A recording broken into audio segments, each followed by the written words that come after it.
Der Hauptraum hat sich gut gefüllt, 26 Teilnehmer. Noch einmal ganz herzlich willkommen, einen wunderschönen guten Morgen aus dem herbstlichen Karlsruhe. Herzlich willkommen zu unserem heutigen Workshop Chatbots verstehen und gestalten, Theorie und interaktive Praxis.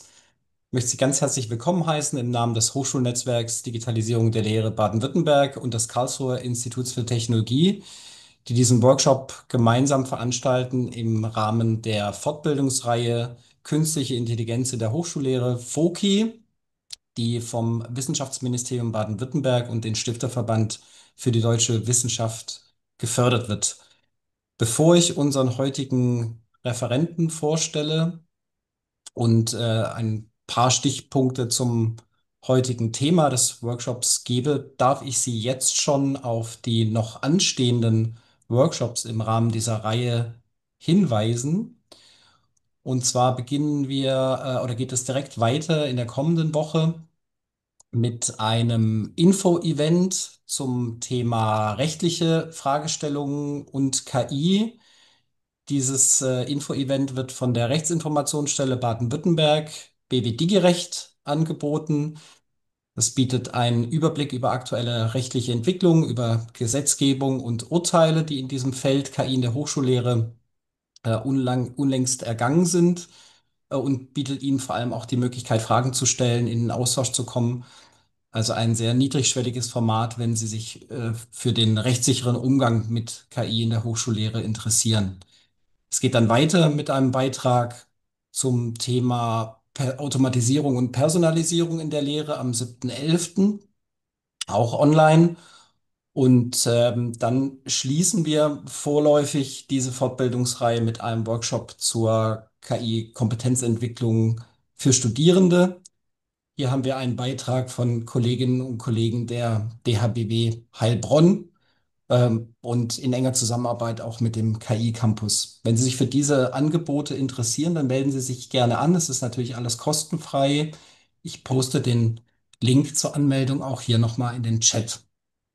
Und wenn wir gerade bei Gelegenheiten für den Austausch sind und sich ein umfassendes Bild über das Thema KI in der Hochschullehre zu verschaffen, dann möchte ich Sie noch einmal ganz herzlich einladen zu unserer vorläufigen Abschlussveranstaltung der Reihe FOKI.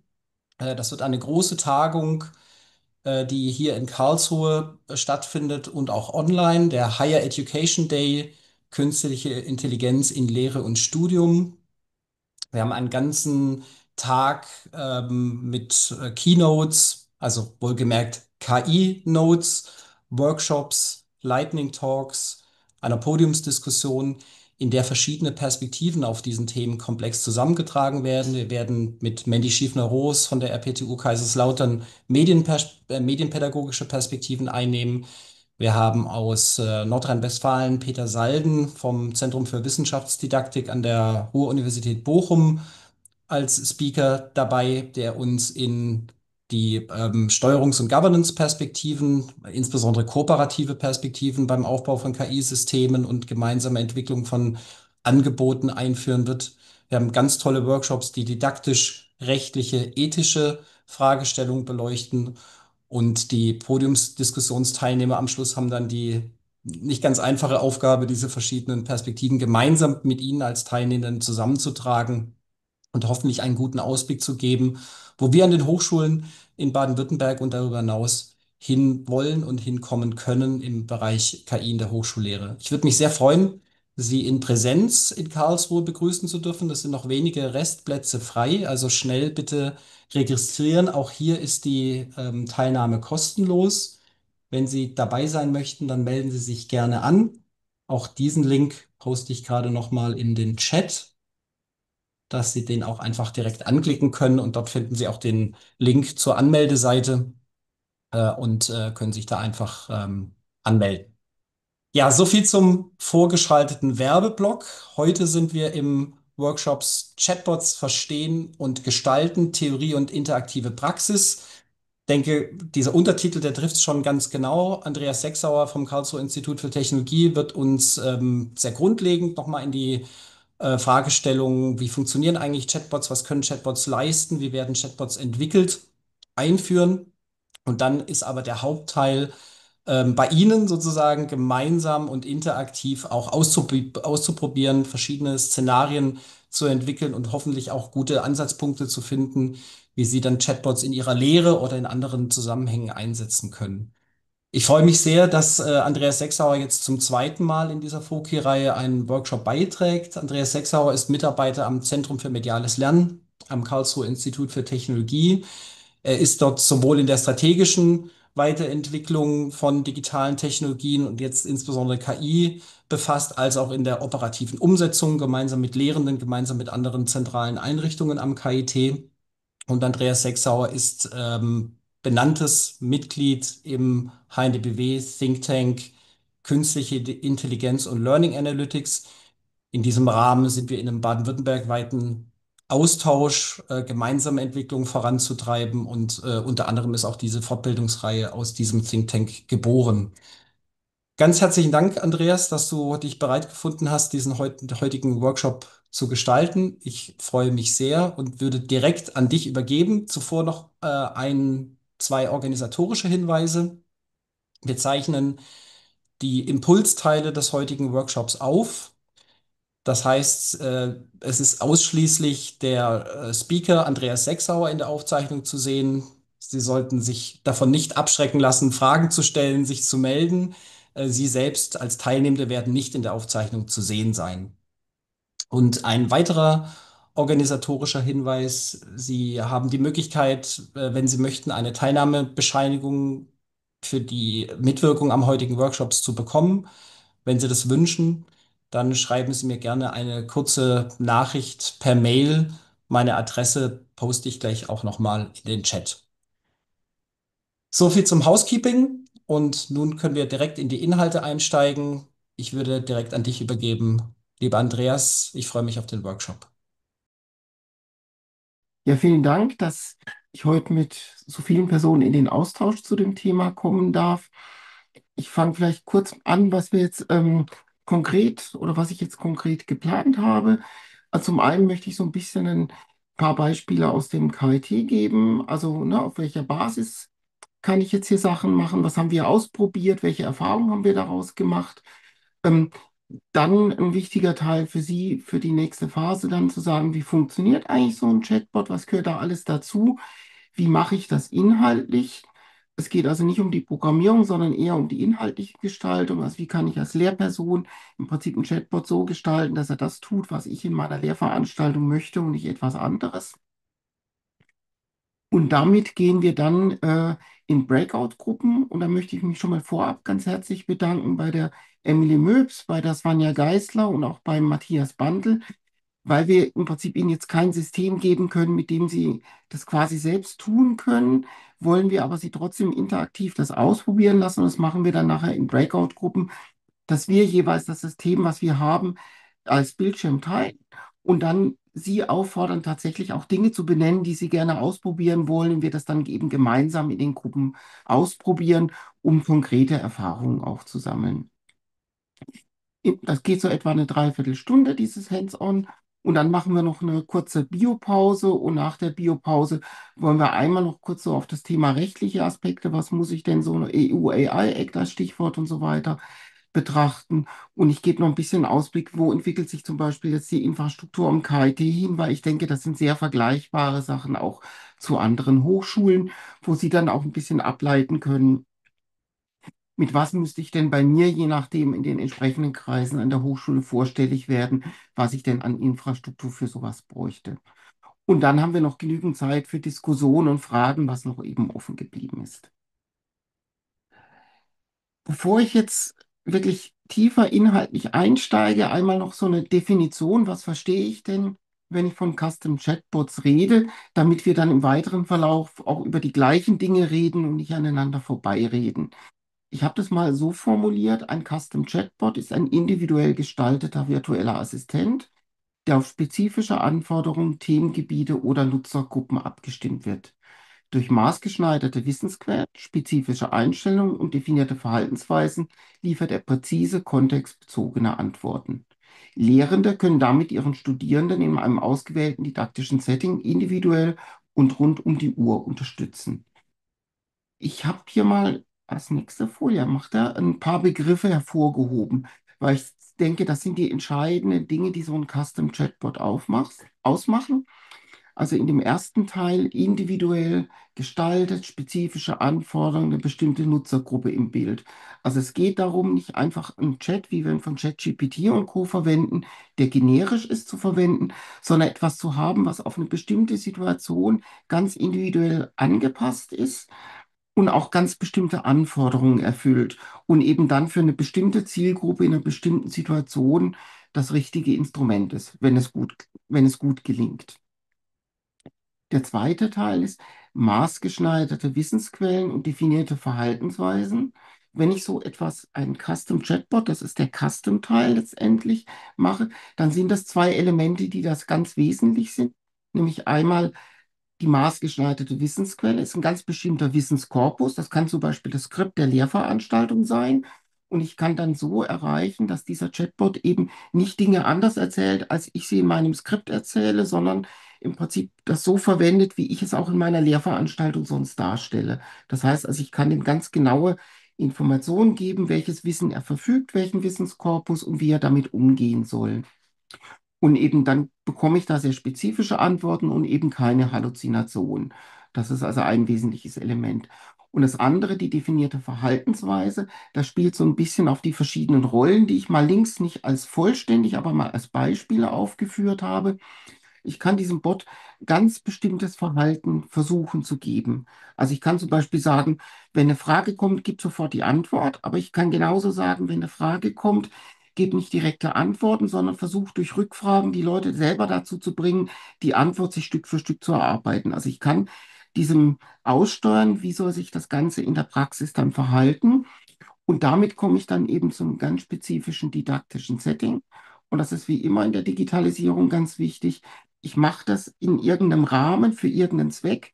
Und das ist für mich auch immer die Ausgangsbasis zu sagen, für welchen Kontext mache ich das, welche Funktion hat das Ganze an der Stelle und was muss es dann dafür tun, um diese Funktion an dieser Stelle zu erreichen. Und das heißt, so ein Chatbot ist für mich in der Lehre immer in ein didaktisches Setting eingebaut und findet für eine bestimmte Nutzergruppe zu einem bestimmten Zeitpunkt mit einem bestimmten Zweck statt. Und das wären so das, was ich jetzt als Definition habe. Und damit kann ich dann eben solche Sachen, wie sie links dargestellt sind, abbilden. Ich kann eine Art Coach bauen oder Mentor oder Tutor. Ich kann aber auch sowas wie einen Sparringspartner realisieren. Oder eben auch etwas, was bei bestimmten Routinen unterstützt, dass diese Routinen, ich sag mal, in einer bestimmten Systematik durchgeführt werden und die Person da Schritt für Schritt durchführt, damit eben das dann eben nicht mal so stattfindet, sondern in einem ganz bestimmten Ablauf oder eben auch einfach nur bei Recherchearbeiten oder dergleichen unterstützen. Und das ist nicht abschließend, sondern da unten sind noch so ganz klein drei Pünktchen. Letztendlich liegt es dann an Ihnen, welche Idee Sie haben. Und das Ding, Werkzeug ist so flexibel, dass sich da ganz unterschiedliche Sachen abbilden lassen. Und wenn Sie schon mal mit so Chatbots gearbeitet haben, dann ist Ihnen vielleicht schon mal aufgefallen, dass häufig so passiert, dass die Dinger versuchen, so ein bisschen menschlich zu sein. Und es äußert sich manchmal in einem Übermaß an Gebrauch von Emojis. Äh, und das möchte ich jetzt zum Einstieg auch mit Ihnen machen. Und da würde ich mich freuen, wenn Sie Ihre Kamera einschalten, weil ich möchte das mit Ihnen analog und nicht digital machen, also wenn Ihnen das möglich ist. Und zwar sind Sie jetzt gleich gefordert. Ich habe so ein paar Fragen für ein Stimmungsbild mitgebracht, eben nicht über die Reaktion unten zu antworten, sondern eben, ich habe jetzt mal drei Emojis vorgeschlagen. Also ein Emoji wäre so, die Sie dann pantomimisch einfach machen können, je nachdem, wie Sie sich fühlen oder zu der Frage positionieren. Weil ich denke, im Mittelpunkt sollte immer der Mensch stehen, für den wir das alles tun. Und es gibt so, also zustimmen, hat gut geklappt oder sowas wäre, ne? Ein bisschen lachen und Daumen hoch. Wenn Sie so gemischte Erfahrungen haben, kann man so ein bisschen, ne, so mit der Hand und so ein bisschen merkwürdigen Gesichtsausdruck machen. Und wenn es gar nicht geklappt hat, dann gucken Sie halt ein bisschen traurig und machen die Daumen runter. Und die erste Frage war, haben Sie den Eindruck, dass Sie schon mal mit so einem solchen Custom Chatbot interagiert haben? Ich guck mal, ja, also da sind doch einige haben da schon mal mit sowas interagiert. Wunderbar. Ich muss es mal bei mir ein bisschen größer machen. Ich sehe leider nicht alle. Ah, jetzt sehe ich mehr. Genau. Ähm, und wie war Ihre Erfahrung? Hat das funktioniert? Hat es Ihnen in der Situation geholfen und sich so verhalten, wie Sie sich das gewünscht haben? Oder war das irgendwie schlecht? Okay, so ein bisschen gemischt, ja. Da können wir dann heute rumprobieren, ausprobieren, was gelingt und was gelingt nicht. Ähm, und dann wäre die Frage, haben Sie bei sich an der Hochschule, wenn Sie das jetzt in Ihrer Lehrveranstaltung einsetzen wollten, bereits eine entsprechende Infrastruktur, dass Sie das tun können?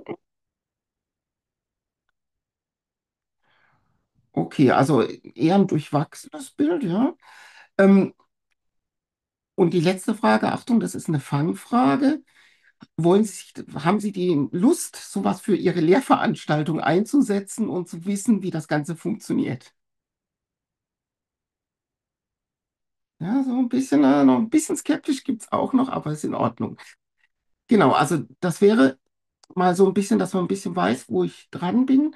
Generell im weiteren Verlauf auch, ich mache auch bei mir den Chat auf, dass ich das sehe und ich denke auch, Matthias Bandl hat den ein bisschen im Blick, wenn zwischendurch wichtige Fragen entstehen, ruhig wirklich über den Chat fragen oder sich auch melden, dass wir da jetzt nicht wichtige Punkte einfach komplett überspringen.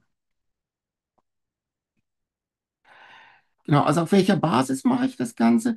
Wir sind hier am KIT Anfang des Jahres mit einem Strategieprojekt gestartet, das zum Ziel hat, dass wir uns am KIT über 3 Jahre intensiv damit auseinandersetzen, wie wir in die Anwendung von generativer KI kommen, und zwar in der Lehre, in der Forschung und in der Administration. Und diese Custom Chatbots habe ich dann relativ schnell als ein Instrument identifiziert, was an und für sich relativ einfach einzusetzen und umzusetzen ist und gleichzeitig aber doch erstaunlich viel kann, sozusagen als ein Startobjekt, ne, um sich damit auseinanderzusetzen. Und wir haben dann tatsächlich sehr schnell im Mai, Juni, genau, und sind dann relativ schnell mit 3 Workshops gestartet, jeweils mit dem Ziel, wir machen mal 20 Piloten statt so Einzelfälle, weil wir auch im Prinzip in die Fläche kommen wollten und auch eben genau diese sowohl Betriebserfahrung als auch, was brauchen die Leute denn an der Stelle, mal einsammeln wollten, uns damit auseinandersetzen und kennenlernen wollten, diese Sachen. Und auf der Basis sind dann eben unterschiedliche Chatbots entstanden, mit denen wir bis jetzt getestet haben. Und jetzt sind wir gerade in der Phase zu sagen, wie kommen wir damit in einen, ich sage jetzt mal, in einen Regelbetrieb? Was nehmen wir mit und was nehmen wir auch nicht mit und welche Strukturen braucht es dafür genau? Und ich zeige Ihnen mal 3 Beispiele für solche Chatbots. Was ist denn da so aus diesem Unterfangen entstanden? Das ist zum Beispiel einer, den ich relativ früh gemacht habe für eine Lehrveranstaltung von mir selbst, wo ich Lehramtsstudierenden der Naturwissenschaften beibringe, wie die mit Mikrocontroller projektorientierten Unterricht gestalten können, also Projekte durchführen können. Und die kommen bei mir mit so gut wie keiner Programmiererfahrung und sollen aber gleich Projekte machen. Das ist natürlich ein großer Sprung. Und da habe ich gesagt, naja, wenn ich jetzt einen Chatbot habe, der weiß, wie man das Zeug programmiert, der weiß, wie gewisse Algorithmen aussehen, ist das einfach nochmal eine Möglichkeit für Sie schneller voranzukommen, als diese Sachen zu recherchieren, weil das Ziel bei meiner Lehrveranstaltung nicht ist, dass Sie jetzt super programmieren lernen, sondern dass Sie wirklich ins Tun kommen. Und der ist jetzt sogar auf Englisch, der ist dann in der Lernplattform eingebunden und den kann ich jetzt Sachen fragen wie messe ich eine analoge Spannung?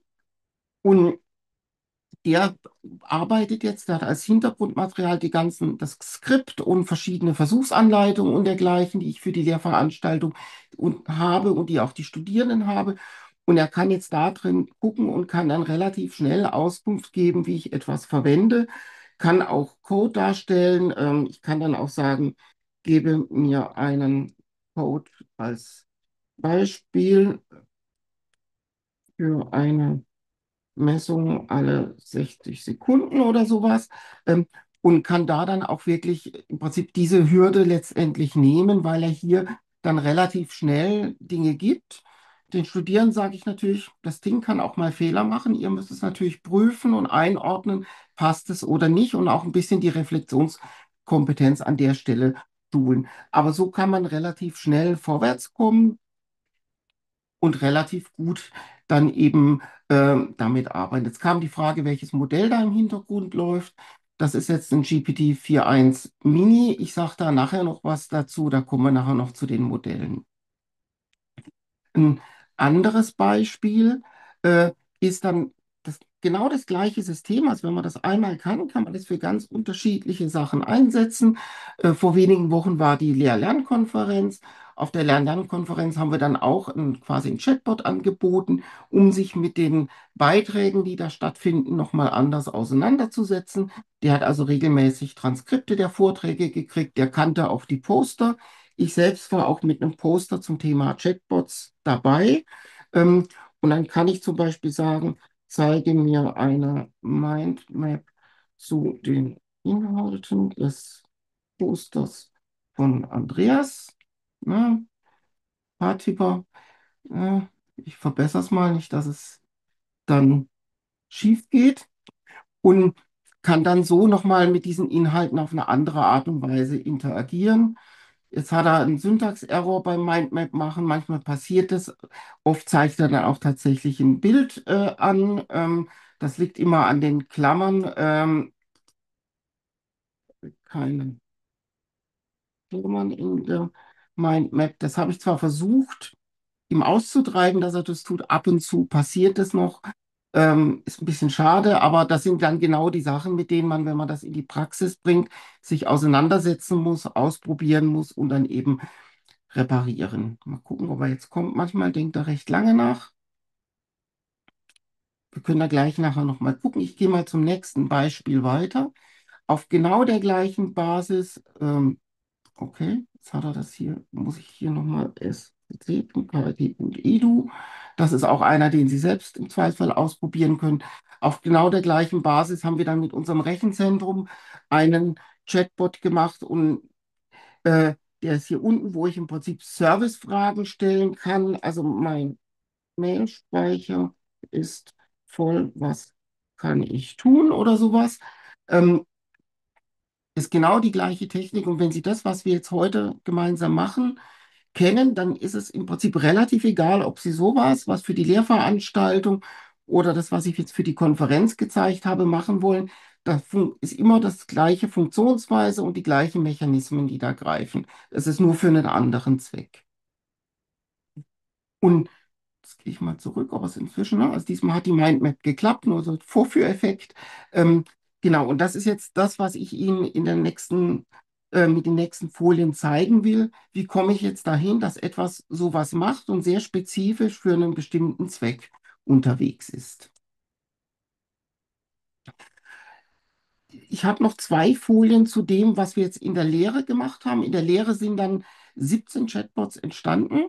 Wir hatten 20 Plätze, dann war noch jemand krank oder so. Also 17 war dann die Zahl, die am Ende tatsächlich entstanden ist. Und ich habe die dann nochmal betrachtet und das war sehr schön, weil wir im Prinzip alle auch dokumentiert haben und erfasst haben, was ist denn der Sinn und der Zweck, was soll dadurch erreicht werden, wie sieht das Systemprompt aus. Und es hat uns dann einen ganz guten Einblick auch gegeben. Und hier sieht man auf der Folie, ähm, ich habe mal versucht, in verschiedenen Kategorien und Ausprägungen zu den Kategorien zu gucken, welche Chatbots sind denn da entstanden, was war denn jeweils die Absicht. Und die Anzahl zeigt dann, wie viele waren das jeweils, wobei zum Teil, wenn das mehrere Ausprägungen auf einen zugetroffen haben, auch dieser Bot dann doppelt gezählt worden ist. Also es kommt da nicht immer 17 raus als Summe, will ich damit sagen. Ähm, Und was wir gesehen haben beim pädagogischen Ansatz, jetzt bei unserem Teilnehmerkreis in der Lehre war es so, dass die meisten tatsächlich eher so ein anleitendes sokratisches Modell verfolgt haben. Also nicht einfach, wie geht und die direkte Antwort, sondern eher versuchen, sozusagen in so eine Begleitung reinzugehen mit der ganzen Geschichte. Aber es gab auch solche, ne, mit einfache Fragen klären, direkte Wissensvermittlung kam durchaus auch vor.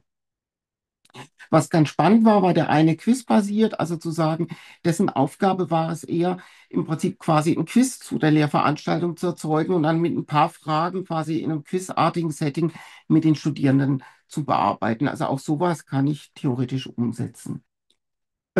Wir haben dann gefragt, auch was soll denn der Einsatzzweck, was soll die Funktion sein? Und da haben wir gesehen, die meisten wollten eben eine Inhaltsunterstützung machen. Es gab aber auch häufig die Situation, ich will, dass der dann am Ende des Semesters die Prüfungsvorbereitung unterstützen soll und in der Phase schnell Fragen zum Stoff hilft zu klären, damit die Leute bei der Prüfungsvorbereitung nicht an bestimmten Stellen hängen bleiben. Dann habe ich ja schon gesagt, dieser Wissenskorpus ist ja auch nochmal ein ganz wichtiges Element. Die Datenbasis, da hat sich gezeigt, das meiste waren dann eben tatsächlich so Vorlesungsfolien, PDFs als Hauptquellen, also das typische Material einer Lehrveranstaltung. Es gab aber auch sowas wie Übungsblätter oder Jupyter-Notebooks und mit Gesetzestexten, Software-Dokus, das waren sehr spezielle Bots dann, ne? Aber also auch das geht. Das ist also wirklich eher eine Frage, was will ich einsetzen? Ähm, Genau, und dann, was sehr spannend ist, ist so das Thema, wenn in diesem Wissenskorpus irgendwas nicht drin ist und eine Frage dazu gestellt wird, wie soll der Bot damit umgehen? Und da haben sich sehr viele dazu entschieden, einfach das offen anzusprechen. Ich habe diese Information nicht und dann keine Antwort zu geben. Das war das häufigste, was vorkam. Es gab aber auch das, und zum Beispiel funktioniert auch so für diese Mikrocontroller-Geschichte, einfach das transparent zu machen und zu sagen, ich habe ja in meinen Trainingsdaten je nachdem Informationen, mit denen ich auch antworten kann. Da bin ich aber nicht, das ist nicht immer 100% gewährleistet, dass da nicht auch eine Halluzination drin ist. Und das dann einfach quasi offen zu sagen. Also zu sagen, darüber verfüge ich nicht, aber es könnte auch das und das sein. Ne? Also in so einer Art und Weise zu agieren. Also auch das kann man sagen, darf der nur auf dem Material, was hochgeladen worden ist, arbeiten oder kann er auch mit anderen Informationen, die in den Trainingsdaten sind, ergänzen? Und wie mache ich das, wenn ich damit ergänze? Ich könnte ihm auch sagen, handel beides gleichwertig und sag gar nicht, dass du jetzt aus deinen Trainingsdaten ergänzt hast. Das ist eher eine Frage, ne? Wie möchte ich das Ganze aufstellen? Und dann gibt es natürlich auch noch sowas wie Restriktion, also der Geschichte zu sagen, was darf dieser Bot gar nicht tun. Ähm, und da haben sich relativ viele dazu entschieden, eben quasi keine Klausurinhalte preiszugeben. Das heißt, in den Trainingsdaten sind vielleicht Altklausuren, aber das soll er nicht, soll er zwar als Hintergrundinformation verwenden, aber eben nicht auf eine Frage antworten, gib mir mal 5 Klausurfragen, ne? Also, und dann diese Klausurfragen ausspucken. Und viele haben eben auch noch mal gesagt, ich will jetzt hier keine vollständigen Lösungen ausgeben, sondern eher, das war dieser sokratische Teil, eher an die Lösung heranführen. Und thematische Eingrenzung ist nochmal, darf der auch jetzt zu was ganz anderem fragen? Also wo gibt es das beste Eis in Karlsruhe? Soll er dazu antworten oder soll er sagen, das ist nicht Teil des Themas der Lehrveranstaltung? Ne? Also auch sowas kann man da eben entsprechend einbauen. Das war für mich ein relativ wichtiges Element, hier mal zu sehen, was hat jetzt diese Testgruppe letztendlich bewegt, was wollten die erreichen mit ihren Bots, weil daraus lässt sich wiederum ableiten, was für ein System brauchen wir in Zukunft jetzt am KIT und was brauchen vielleicht auch andere. Ähm, und es gibt ganz viele Ansätze auch, einfach ein Plugin auf der Lernplattform zu installieren, das automatisch alle Kursinhalte nimmt und dazu Fragen beantwortet. Wir haben jetzt aber gesehen in den Fällen, dass doch das didaktische Vorhaben der Lehrenden sehr spezifisch, sehr unterschiedlich war. Also so ein Plugin, das für alle gleich arbeitet und einen Ansatz verfolgt, hilft vielleicht generell, ist aber keine gute Möglichkeit, dass Lehrende das gezielt in ihrer Lehrveranstaltung als didaktisches Instrument einsetzen können. Das heißt, wir brauchen ein System, in dem die Lehrenden selbst darüber entscheiden können, welche Inhalte werden da reingepackt und welche auch nicht. Und auch, wie agiert das System? Also wie ist die Verhaltensweise? Was tut es und was tut es auch nicht? Und das ist je nach Lehrveranstaltung und nach Idee und Kontext letztendlich unterschiedlich. Und diese Freiheitsgrade müssen wir letztendlich bei der Implementierung geben. Und das war für mich nochmal ein ganz wichtiges Learning und auch eben, das etwas belegen zu können, dass das so ist und dass wir uns nicht einfach jetzt, wir kaufen ein Plugin ein und damit haben wir es erledigt, sondern da hängt ja auch dran, dass wir genauso was wir jetzt heute machen, wir müssen uns drüber machen, auch tun müssen. Wir müssen unseren Lehrenden dann eben auch zeigen, wie kann ich so einen Chatbot bauen, wie kann ich den benutzen und eben die Kompetenzen, das gezielt zu tun, eben letztendlich vermitteln. Und genau da sind wir jetzt. Wie funktioniert das? Welche Kompetenzen brauche ich, um letztendlich so ein Chatbot maßgeschneidert bauen zu können? Und dafür muss man wissen, wie sowas funktioniert. Es ist zwar eine sehr simple Technik, aber wenn ich die nicht kenne, dann bleibt es für mich eine Blackbox. Und so ein Chatbot besteht aus verschiedenen Komponenten, die zusammenwirken. Die habe ich jetzt auf dieser Folie dargestellt. Und blau hervorgehoben Konzept. Das erste, wirklich das Wichtigste, ist, sich erst einmal klar zu werden, was möchte ich damit erreichen? An welcher Stelle in der Lehrveranstaltung agiert das? Agiert das als ein Reflexionsinstrument? Agiert es als Fragen beantworten in der Prüfungsvorbereitungsphase? Ist es semesterbegleitend, wie jetzt bei mir im Sinne Projektideen ausarbeiten oder sowas? Also dieses Konzept brauche ich und muss mir auch Gedanken machen, wie bindet es sich in die gesamte Lehrveranstaltung ein? Und natürlich muss ich dieses Konzept auch mit Leitbild, Compliance, Vorgaben der Fakultät zum Thema, was machen wir mit KI, was tun wir nicht, auch da eben entsprechend einordnen und daran orientieren.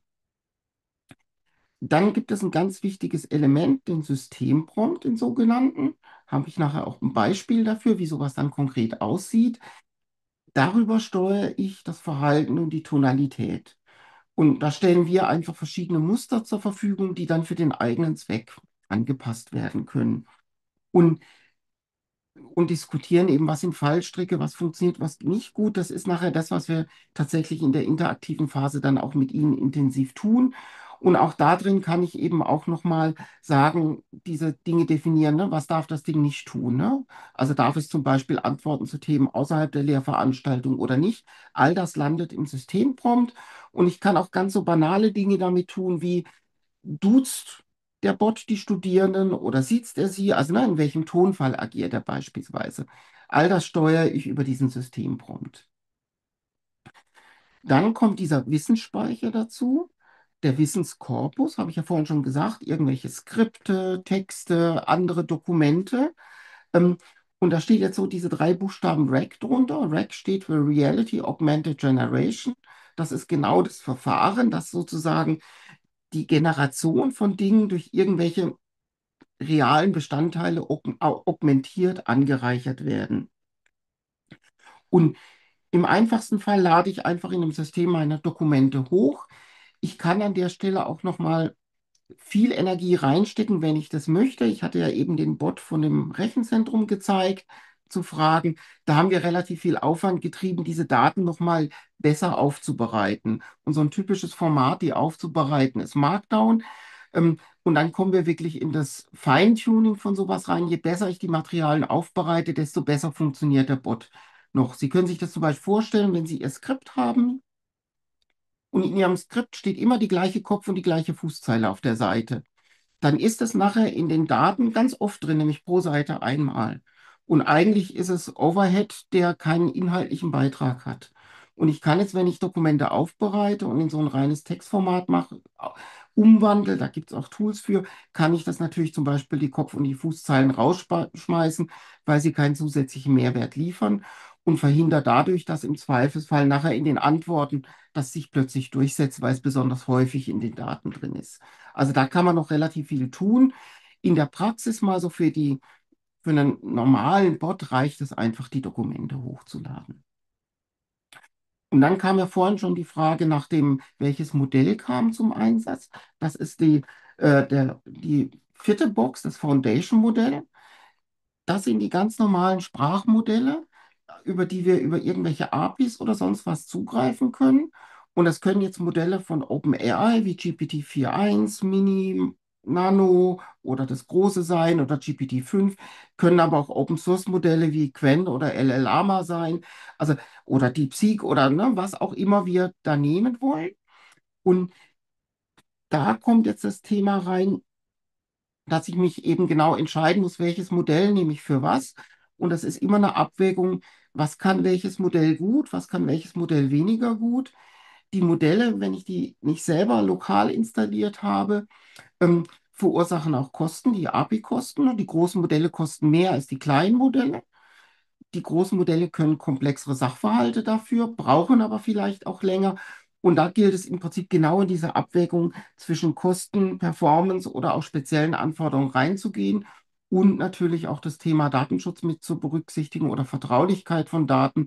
Also ich sage jetzt mal, bei meiner Mikrocontroller-Veranstaltung kann ich so ein Modell von Microsoft oder OpenAI in der Microsoft Cloud in Europa nehmen, weil da geht es nicht um personenbezogene Daten und vertrauliche Daten. Aber wenn ich da natürlich jetzt irgendwelche anderen Dinge die eher interner Natur sind, dann nehme ich vielleicht eher ein lokales Modell. Und das muss ich eben abwägen und muss ich ausprobieren. Können Sie nachher auch nochmal versuchen, mal ein großes oder ein kleines Modell zu nehmen. Ich gehe da meistens vor, dass ich erstmal mit dem ganz Kleinen anfange und gucke, ob die Antworten passen. Und dann gehe ich einfach zum nächstgrößeren Modell, wenn die Antworten noch nicht gut genug sind. Und wenn dann die Antworten nicht besser werden, dann liegt es vermutlich an meinem Systemprompt. Ne? Dann muss ich an der Stelle drehen. Das heißt also, da immer mit möglichst großem drauf zu gehen, macht nicht zwingend Sinn. Und dann brauche ich noch sowas wie ein Backend, also irgendein System, in dem ich das bauen kann, am besten ohne selber zu programmieren. Äh, Am KIT haben wir eine Installation von Open Web UI. Das ist so ein Frontend, ähnlich wie es ChatGPT zur Verfügung stellt. Das sieht sehr ähnlich sogar aus. Und da drin kann ich genau sowas bauen. Und das werden wir nachher auch genau benutzen. Ich weiß zum Beispiel, die Uni Freiburg hat das auch. Das hängt je nachdem von der Hochschule ab, was sie da haben und was nicht. Aber in so einem System baue ich das, dann lade ich meine Dateien hoch, also baue diesen Wissensspeicher, das Rack. Ich kann meinen Systemprompt editieren und einstellen. Ich habe je nachdem auch die Abrechnung dann drin. Ne? Also was hat mein Bot an Tokens letztendlich verbraten, wie viel und die Abrechnung abbilden. Und dann am Ende des Tages liefert das System den Bot dann auch irgendwie aus. Und bei uns haben wir das so gelöst, dass wir ein Frontend selbst programmiert haben, beziehungsweise gerade eins einkaufen für die Lernplattform, in das wir das dann über eine sogenannte API einbinden. API steht für Application Interface. Also es ist einfach eine Schnittstelle, dass ich das, was ich in OpenWeb UI gebaut habe, über zwei, drei Parameter, die ich im anderen System eintrage, darauf zugreifen kann. Und das heißt, die Studierenden müssen bei uns dann gar nicht nach OpenWeb UI rein, sondern die haben das eben, wie ich das vorhin gezeigt habe, im Browser einfach als ein Interface innerhalb der Lernplattform. Und das sind im Prinzip die Komponenten, die ich so entsprechend kombiniere, um dann zu meinem Bot zu kommen. Jetzt gab es dazu eine Frage im Chat, Andreas. Wie gehen die Chatbots mit Abbildungen in den Dokumenten um? Können Fragen beispielsweise zur Ja. Abbildung verarbeitet werden? Zum Beispiel Aufbau einer Zelle, wie ist die Biomembran aufgebaut? Wie würdest du, oder was sagen da deine Erfahrungen? Also die meisten Systeme versuchen beim Hochladen der Dokumente, die aufzubereiten und diese Bilder dann durch eine Bildbeschreibung zu ersetzen. Das funktioniert unterschiedlich gut. Ich kann das natürlich auch mit speziellen Systemen ganz gezielt tun, um das unter Kontrolle zu haben. Also das sind Sachen, die müssen Sie einfach in dem System, in dem Sie sind, einfach einmal ausprobieren und gezielt solche Fragen stellen. Wie gut funktioniert es oder wie gut funktioniert es nicht? Bilder erstellen können die Bots nicht, aber in der Regel haben sie dann eben solche Bildbeschreibungen drin, dass sie darüber trotzdem etwas sagen können. Und im Zweifelsfall muss ich die Dokumente von Hand aufbereiten, wenn mir das wichtig ist. Das funktioniert also sehr gut, auch so ein Bild einfach in so ein Modell reinzuladen und zu sagen, mach mir mal eine sehr ausführliche Bildbeschreibung und dann im Text diese Bildbeschreibung eben zu ergänzen und dann diesen Text hochzuladen. Es gibt jetzt den Ablauf, wenn jetzt ein Nutzer eine Frage stellt. Und das ist relativ wichtig, den zu kennen, weil ergibt sich am Ende, was kann so ein Bot und was kann so ein Bot eben nicht.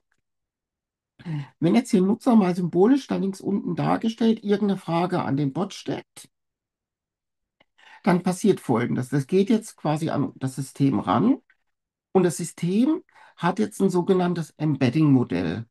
Das ist ein Modell, das aus dieser Frage, aus der Bedeutung dieser Frage, aus der Semantik dieser Frage einfach einen Vektor an Zahlen macht. Und dieser Vektor hat so typischerweise 1000 Dimensionen, also das ist ein ganz großes Ding. Man kann sich das ein bisschen vorstellen, wenn ich das jetzt sehr reduziert machen würde. Ich sitze jetzt hier im Büro, ich überlege mir einfach eine semantische Bedeutung, welche Inhalte von meinem Wissenskorpus gehören denn in welche Ecke, an welche Stelle im Raum. Dann habe ich einen dreidimensionalen Vektor, ne, weiter oben oder unten, rechts oder links, vorne oder hinten. und kann so quasi diese Frage irgendwo, in welche Richtung von dem Raum guckt die denn, machen. Nur passiert es eben in einem tausenddimensionalen Raum oder manchmal sogar auch größer. Das hängt vom Embedding-Modell ab. Und dieser Vektor, mit diesem Vektor wird jetzt in diese Datenbank geguckt, in denen vorher die Dokumente, die Sie für Ihren Bot hochgeladen haben, reingespeichert sind. Und beim Hochladen der Dokumente passiert nämlich jetzt Folgendes. Ihr Skript, wir nehmen jetzt einfach mal ein Skript mit ein paar hundert Seiten, wird in lauter Schnipsel zerschnitten von dem System. Und so ein Schnipsel hat typischerweise so, also 1000 Token ist so eine typische Größe und ein Token ist sowas wie ungefähr eine Silbe. Also um die 3000 bis 400 Textzeichen. Und für diese Schnipsel wird jeweils auch so ein Embedding-Vektor gebildet mit genau dem gleichen Modell. Das ist der Trick. Und dann wird es quasi in der Datenbank mit diesem Vektor abgelegt, also der Text plus diesen Vektor. Und wenn ich das jetzt nochmal mit dem Bild meines Raums mache, das heißt, ich habe vorher mein Skript in lauter Post-its aufgeteilt und habe die Post-its in meinem Raum irgendwo hingehangen, so dass die, die eine ähnliche Bedeutung haben, ungefähr an der gleichen Stelle im Raum hängen, ne? Also nah beieinander sind. Dass also die räumliche Anordnung irgendwie die unterschiedlichen Themenfelder, die in meinem Skript sind, von der Bedeutung abbilden. Und jetzt wird geguckt, diese Frage hat eben ja auch so ein Vektor, zeigt irgendwo in den Raum, zum Beispiel in die Ecke links hinter mir. Und dann werden einfach aus dieser Ecke die 10 besten Schnipsel genommen. Das kann je nach System, können es auch nur 5 sein, können auch 20 sein. Das hängt so ein bisschen von der Einstellung, die bei Ihrem System halt der Administrator, die Administratorin gemacht hat, ab. Bei unserem KIT sind es am Ende dann 10 Schnipsel im Moment von der Einstellung. Das heißt, ich habe jetzt 10 Schnipsel, die hoffentlich irgendwie was mit der Bedeutung der Frage zu tun haben, weil sie einen gleichen semantischen Vektor haben. Und dann werden diese 10 Schnipsel einfach an die Frage des Nutzers drangehangen und zusammen mit dem Systemprompt an das Foundation-Modell, an das Large Language Modell gegeben. Und zwar in einer Art und Weise, wie ne, der Systemprompt sagt dann, du hast einen Kontext, versuche die Frage auf diesem Kontext. Und der Kontext sind dann eben diese 10 Schnipsel zu beantworten. Und dadurch erreiche ich, dass das Modell nicht quasi aus dem Allgemeinwissen formuliert, sondern eben auf Basis des Inhaltes, den es mit den 10 Schnipsel bekommen hat, formuliert. Und daraus kriege ich dann eben eine Antwort zurück und diese Antwort geht an den Nutzer. Wenn Sie jetzt ein bisschen aufgepasst haben, ist Ihnen vielleicht aufgefallen, 10 beste Schnipsel. Das heißt, eine Frage, die sagt, gib mir mal jedes Vorkommen des Begriffs XY im Skript, geht im Zweifelsfall schief. Weil Sie kriegen die 10 vermeintlich besten Treffer dafür. Aber wenn das nochmal 40 weitere Male vorkommt, die gehen unter, weil die werden nicht mit abgerufen, die gehen nicht als Large Language Modell. Die sind also dem Modell für die Antwort unbekannt. Das heißt, diese Bots funktionieren immer nur für solche Fragen, die auf bestimmte inhaltliche Dimensionen abzielen, aber alles, was eher so in Richtung Datenbank, Auswertung, Zählen von Dingen oder sowas geht, wird schwierig. Und das ist quasi die Kernbotschaft, die ich mit dieser Folie mitgeben will. Bedenken Sie immer, dass dieser Bot immer nur einen Ausschnitt hat. Und alles, was nicht beantwortet werden kann, wenn ich nur einen guten Ausschnitt aus dem Skript habe, geht im Zweifelsfall schief. Und das muss ich so ein bisschen mitbedenken. Da gibt es andere Technologien, die aber über so ein Bot hinausgehen. Aber es ist trotzdem erstaunlich in der Praxis, wie gut dieses doch an und für sich sehr simple System funktioniert und wie treffgenaue Antworten ich so bereits erzeugen kann. Also diesen einen Fallstrick wollte ich Ihnen an der Stelle mitgeben. Ich habe Ihnen mal ein Beispiel mitgebracht in der Vorbereitung jetzt für heute. Ich habe hier dreimal die gleiche Frage gestellt. Wir fangen mal an, und zwar habe ich gefragt nach der Länge der Grenzen von Baden-Württemberg. Und hier links oben, ich weiß nicht, sehen Sie meine Maus? Super. Habe ich gefragt, eben ein ganz normales OpenAI-Modell, GPT-4.1 Mini, und habe dann die Antwort bekommen, die Gesamtlänge beträgt 1493 Kilometern, Grenze zu Bayern 526, Grenze zu Hessen 110 und so weiter. Und habe da also, erstmal Zahlen, wo ich sage, ach ja, das klingt ja sehr überzeugend, ne, bekommen. Ähm, Ich habe dann eins drunter die gleiche Frage nochmal dem gleichen Modell gestellt. Und je nach System, was ich anwende, kann ich sagen, mache, um die Frage zu beantworten, eine Websuche vorher. Und eine Websuche heißt, er sucht einfach nach der Frage im Netz, nimmt die 4, 5 besten Treffer und hängt die dran, ähnlich wie unser REC-System, nur dass ich es eben nicht vorbereitet habe. Und dann habe ich jetzt als Antwort bekommen, die Gesamtlänge der Grenzen 1495 Kilometer. Also da ist eine kleine Abweichung, aber Größenordnung ist ja zumindest mal ähnlich. Etwa ein Drittel entfällt davon auf die Staatsgrenzen Frankreich in der Schweiz. Und dann bekomme ich für Bayern 829 Kilometer statt 526, für Hessen 171 statt 110. Also man sieht, irgendwas ist da an irgendeiner Stelle halluziniert. Also es stimmt zumindest nicht überein.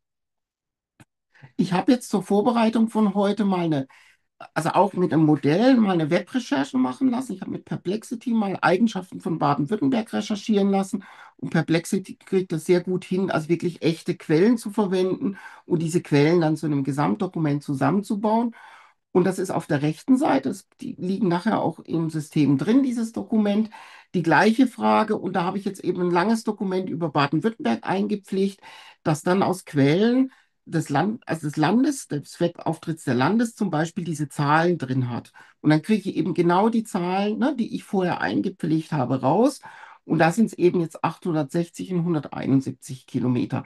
Das heißt, also zum Teil wird es ähnlich, aber hier habe ich jetzt quasi gesicherte Daten, die, wenn meine Webrecherche gestimmt hat, natürlich, kriege ich jetzt genau die Daten, die ich vorher ins System hinterlegt habe. Und das ist eben genau der Trick oder das Gute bei einem solchen Custom-Chatbot, dass ich über den Wissenskorpus, den ich hinterlege, ganz gezielt Dinge herstellen kann und nicht in die Gefahr laufe, dass diese Sachen dann eben halluziniert sind. Und ähm, genau, also das wollte ich an der Stelle damit zeigen, dass ich also auf die Art und Weise dann wirklich gezielt auf den Daten, die ich hinterlegt habe, arbeiten kann. Und in der Regel nennen die, verweisen die Systeme oder zeigen dann auch an, also auf welche Stellen der Daten haben sie eben zugegriffen, dass ich das dann auch nochmal nachvollziehen kann.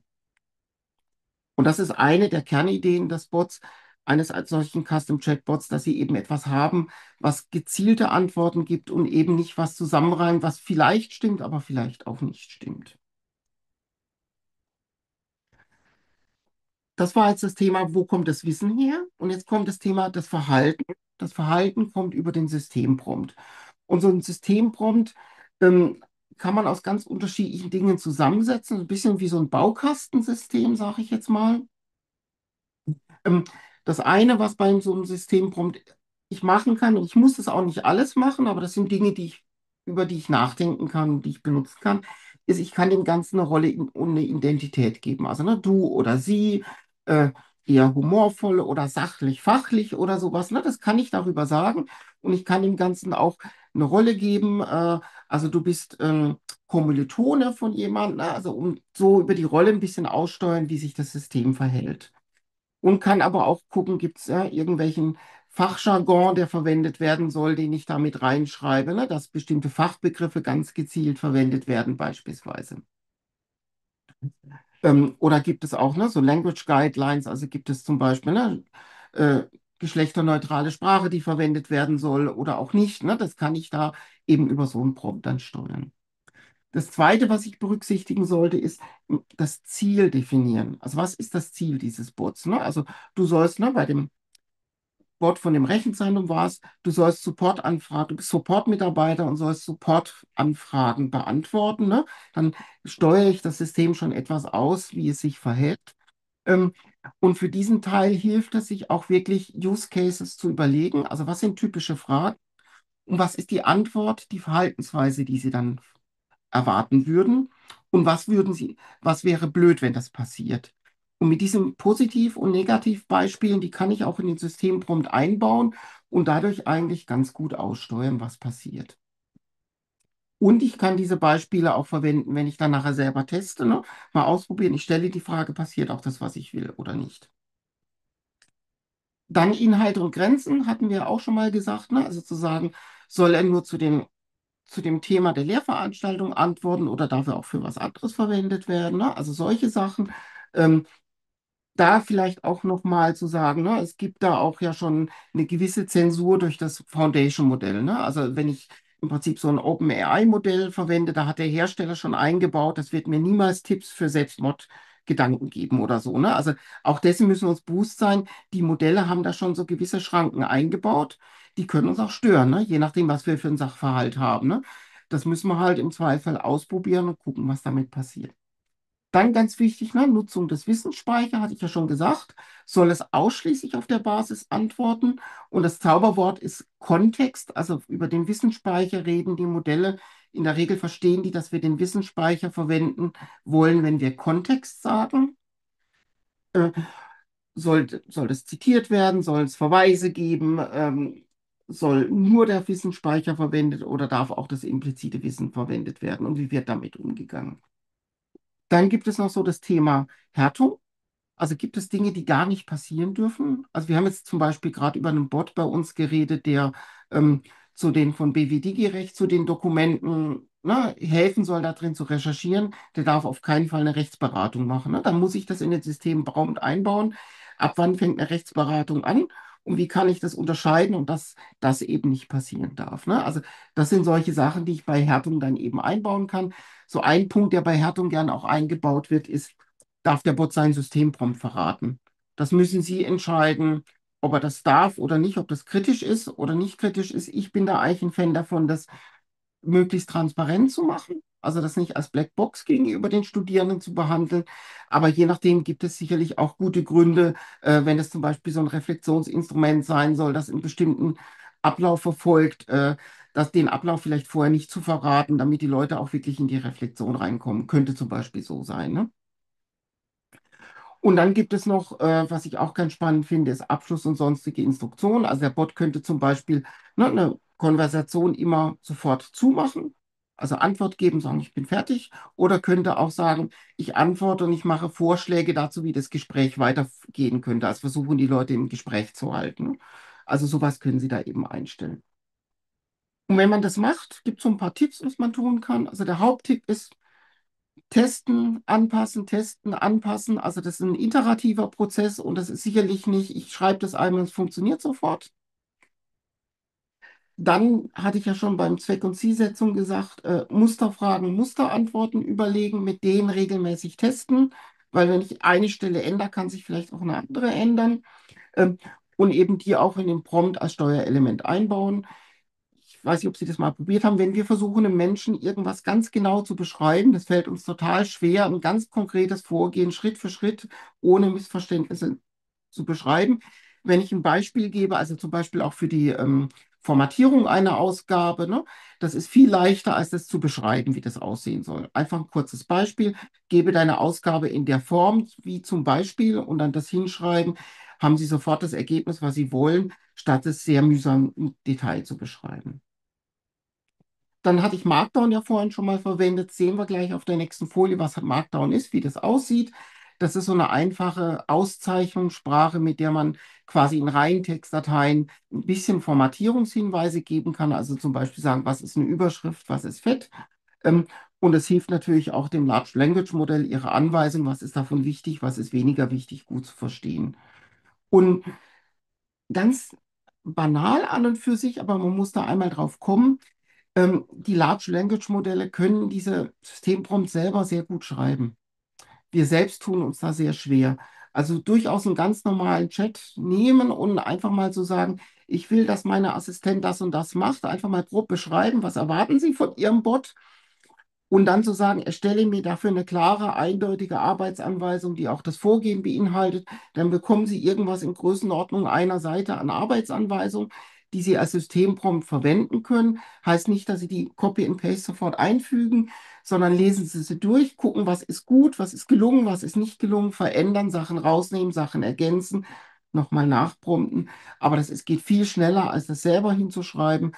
Und uns fällt es wirklich schwer, gerade auch so widersprüchliche Anweisungen aufzulösen und zu erkennen, das kriegt das System relativ gut hin, dass da keine Zielkonflikte letztendlich entstehen im Prompt. Also das ist einfach so ein Tipp, wenn man diese schreibt. Genau, so ein Systemprompt sieht dann so aus. Mal als Beispiel, so ein Beispiel haben Sie jetzt dann gleich auch in den Breakout-Sessions. Ähm, also, ne, Das hier ist Markdown, das heißt, das ist so eine Überschrift der zweiten Ebene zum Beispiel. Die Sternchen sagen zum Beispiel, das ist fett geschrieben. Ne, das ist so ganz einfache Auszeichnungssprache. Ähm, und hier wäre jetzt noch Rolle Ziel, also das ist zum Verändern gedacht. Ne? Das wäre so mein ganz einfaches, aber ich kann eine Rolle und Ziel festlegen. Ich kann quasi so Grundverhalten mal sagen, was ich möchte. Ähm, kann auch was zum Tonfall sagen. Also solche Elemente kann ich da einbauen. Sie kriegen auch hinterher die Folien, dann können Sie das abgucken. Ähm, und dann ganz wichtig, ne, wie soll diese Wissensdatenbank genutzt werden? Dazu etwas zu sagen, wie wird also mit dem Kontext umgegangen? Und was ich dann sehr gerne einbaue, ist eben nochmal Regeln, wie soll denn formatiert werden? Hier haben wir zum Beispiel, dass Markdown formatiert wird, um eben, dass es nicht ein reiner Textwüste wird, sondern dass da gewisse, ne, Gliederungen, Überschriften, Fettung und dergleichen drin ist. Ähm, und je nachdem, was man als Oberfläche verwendet, kann die Oberfläche zum Beispiel mit LaTeX auch Formeln, ne, als Formeln zeigen, statt die als ASCII-Text zu schreiben. Äh, oder eben, ich hatte ja in dem Bot für meine Lehrveranstaltung gezeigt, dass da so Programmcode war ja schön bunt. Das war der Teil hier unten, dass er das eben, ne, als Markdown quasi als Code kennzeichnet, dass eben das besser lesbar wird. Also da sind Sie frei zu überlegen, was Sie brauchen, auch was spezifisch ist. Und eben zu gucken, dass Ihr Bot auch eine schöne Auszeichnung hat. Wir gehen jetzt gleich rein, mal so ein Bot einzurichten. Und wir können diese ersten 4 Schritte der Einrichtung machen des Prozesses, nämlich im Prinzip über die Idee, was soll der Bot tun, diskutieren und festlegen. Dann die didaktische Funktion über den Systemprompt einstellen, also einen Systemprompt hinterlegen. Die Wissensbasis haben wir schon eine vorbereitet, aber können wir reingucken? Also wo sind die Dokumente dazu? Wie sieht das aus? Und dann eben die Validierung, also einfach mal ausprobieren, Fragen zu stellen, zu gucken, was kommt als Antwort. Und wenn man sagt, das passt nicht oder ich möchte es anders haben, wieder zurück in den Systemprompt gehen, den verändern. Und genau das werden wir jetzt gleich gemeinsam in Kleingruppen tun. Anschließend würde sich dann tatsächlich nur die Einrichtung und Bereitstellung, also das, was ich da zusammengebaut habe, dann in die Lernplattform zu kriegen. Das machen wir nicht, weil das ist für jede Hochschule spezifisch. Ne? Das liegt an dem System, was sie haben. Ähm, aber wir können eben dieses Testen und so können wir alles schon tun. Ich habe jetzt, äh, wir haben in den Kleingruppen nachher auch schon vorbereitete Systemprompts, mit denen wir mal anfangen können. Ich habe einen Prompt für so einen Coach vorbereitet, also der eher offene, reflektierende Fragen stellen soll und eher so zu einer eigenständigen Lösungsfindung und Planung anregen soll. Wir haben so eine Rolle Mentorin, also ein paar Erklärungen, eher Praxisbeispiele, professionelle Tipps geben, versuchen, so ein tieferes Verständnis zu fördern, was auch immer das dann konkret bedeutet. Äh, oder so eine Rolle wie ein Tutor, also ne, was in kleinere Einheiten zerlegen, Analogien verwenden, versuchen, ne, an dem Verständnis der Leute zu arbeiten.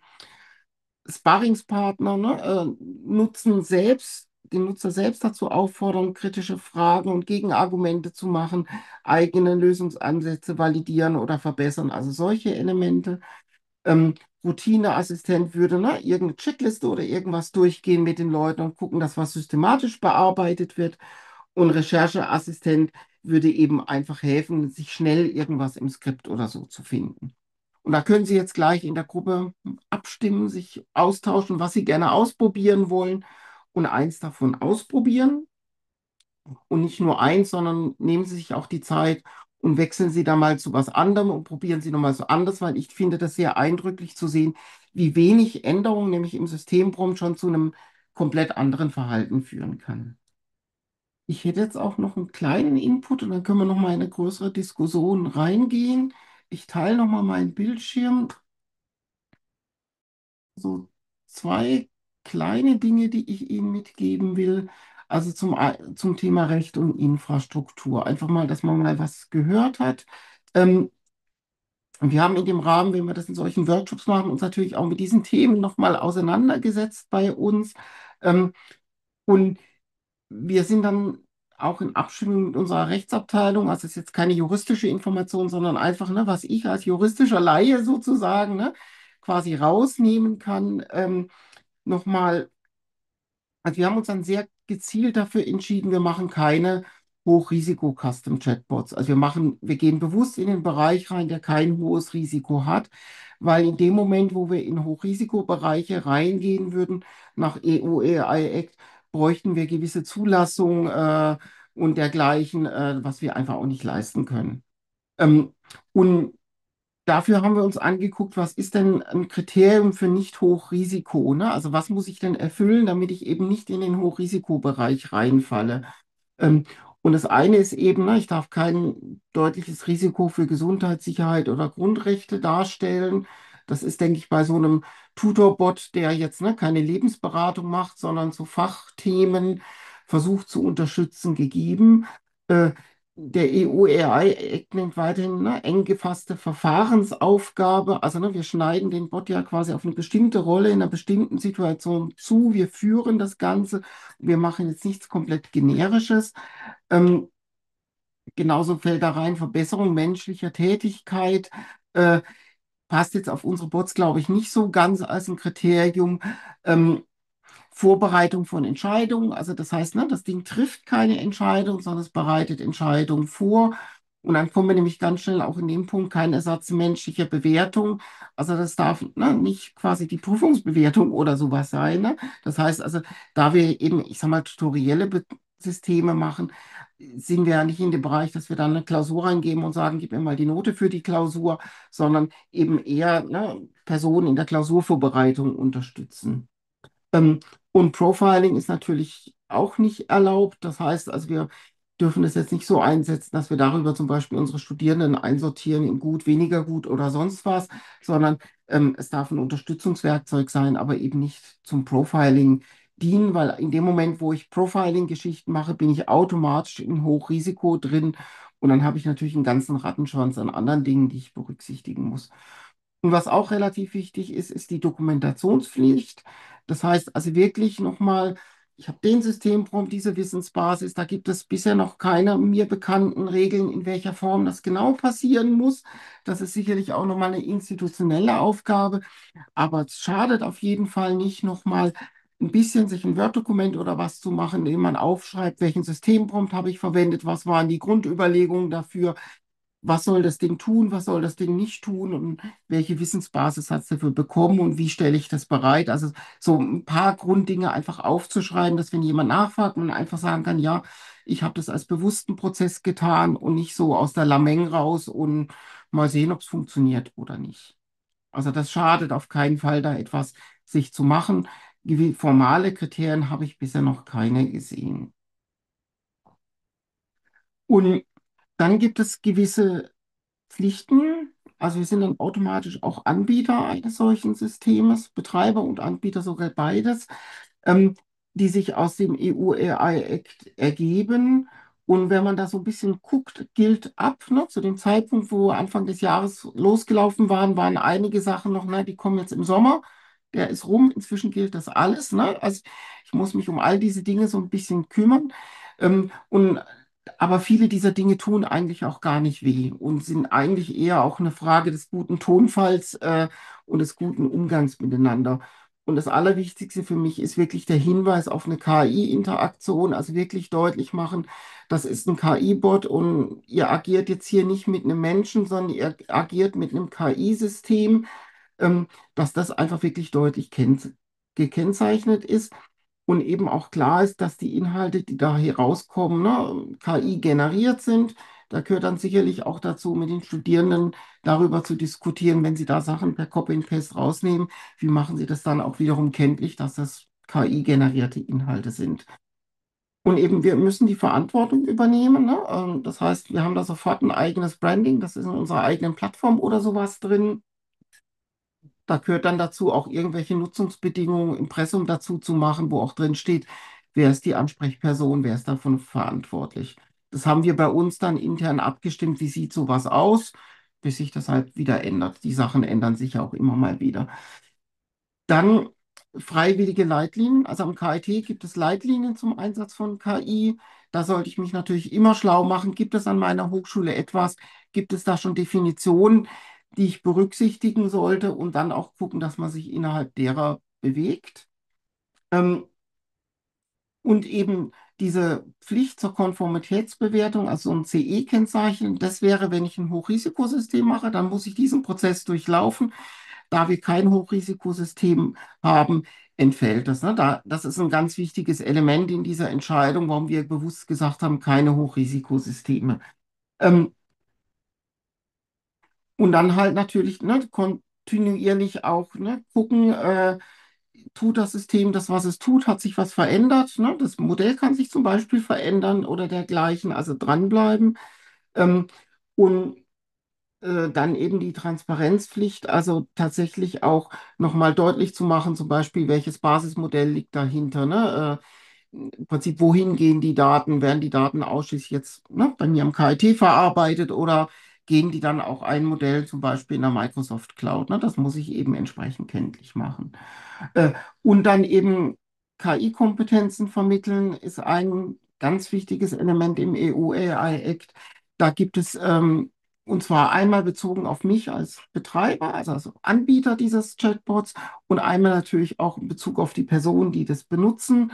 Ähm, in welcher Form das exakt passieren muss, ist auch noch nicht definiert. Am KIT haben wir quasi auch im Rahmen des HNDBWs gemeinsam mit anderen Hochschulen so ein einfaches Kompetenzmodul entwickelt. Das ist auf der HNDBW-Webseite drauf.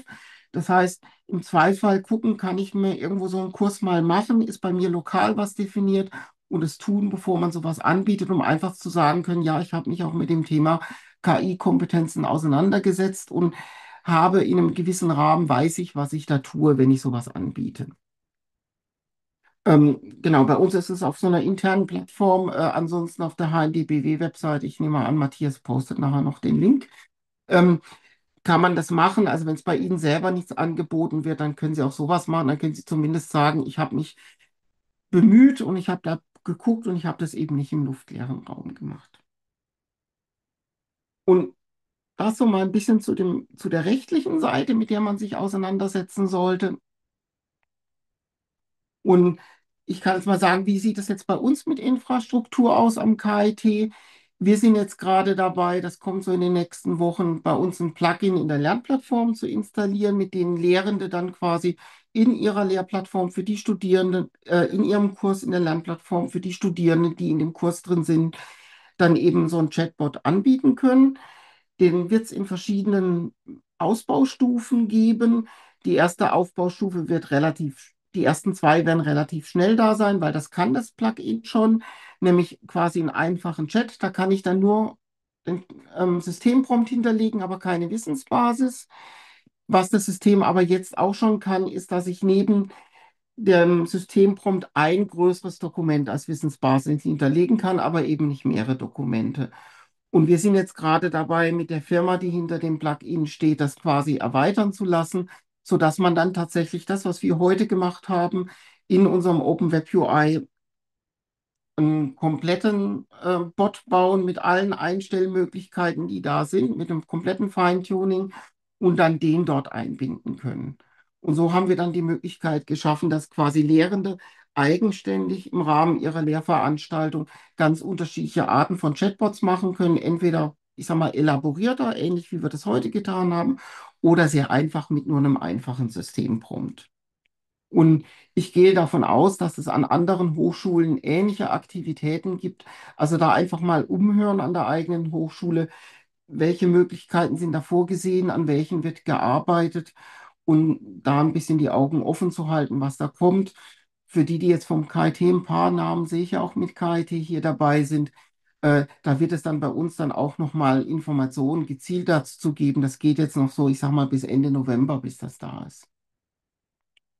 Genau, und das war mein Input, den ich vorbereitet habe und hoffe, ich konnte Ihnen damit so ein bisschen zeigen, dass so ein Chatbot ganz unterschiedliche didaktische Funktionen machen kann, dass es jetzt auch kein wahnsinnig großer Aufwand ist, da hinzukommen zu einem Chatbot. Äh, Ganz wichtig, die klare Rolle über Systemprompt und welche Materialien ich gebe. Und klein anfangen, also man kann da auch wirklich Mannjahre reinstecken, diesen Bot zu optimieren. Die Frage ist, macht es am Ende des Tages Sinn? Und was ich auch ganz spannend finde, ist in einem Kurs vielleicht auch durchaus mit mehreren Bots für unterschiedliche Zeitpunkte zu arbeiten. Also versuchen Sie nicht in einen Bot alles reinzupacken, machen Sie lieber zwei sehr spezialisierte Bots, die Sie beide einsetzen.